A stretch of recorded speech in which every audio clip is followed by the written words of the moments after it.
KMT Heating, keeping you cool in the summers and warm in the winter. Call for your appointment today. Father,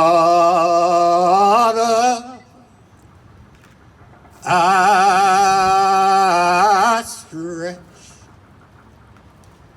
my hand to thee. Let me first thank all of you for coming out today to stand for Durham. Let me thank the law enforcement of Durham, the City Council of Durham, the Clergy of Durham, and the Prince Hall Masons of North Carolina for coming out and uniting together for what we call Stand for Durham. No other help. Come on now. I know. Come on now. If thou withdraw. 7 months ago, your government placed this city in a state of emergency because of COVID-19. And it was the right thing to do.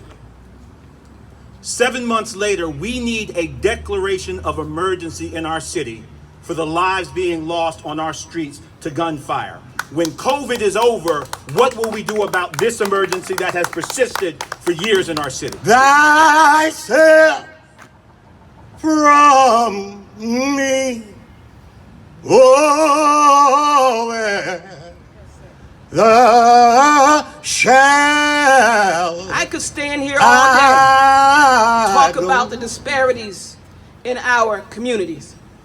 I could talk about how this pandemic has magnified the health and healthcare disparities, how COVID-19 disproportionately affects Black and brown people, how we suffer disproportionate health issues because it's cheaper to buy a pack of bologna than it is to buy fruits and vegetables. I could talk about our educational disparities and how there really is a pipeline from our schools to the prisons waiting for the mass incarceration of our children. I could talk about the working class poor who are living from paycheck to paycheck and how this administration will make sure that big banks and corporations get trillions of dollars and refuse to give people who are struggling through this pandemic a meager $600 per week. I could talk about it all day.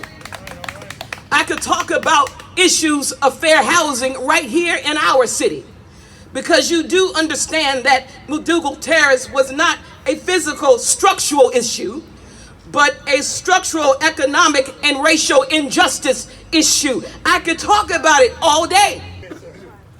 I'm standing here as one of your elected officials telling you, as one of the brand ambassadors of this city, that it does not matter that we are the fourth most educated city in America. It doesn't matter how impressive and tall and shiny our skyline gets. It doesn't matter what's playing at DPAC. It doesn't matter how great our restaurants are. The highest and greatest measure of a civilization is what we do to protect the most vulnerable among us. And what will we do about our children?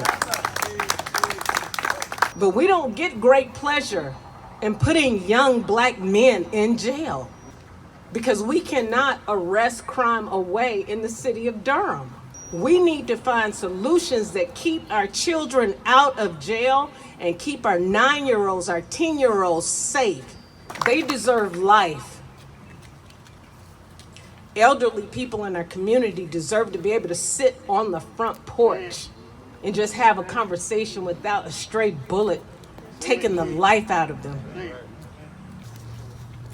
We need to mobilize, because as I said, the Durham Police Department cannot handle a problem that's bigger than the Durham Police Department.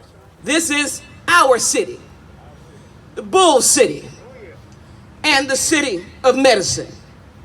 And it's time for us to reclaim our communities. It's time for us to rebuild our communities.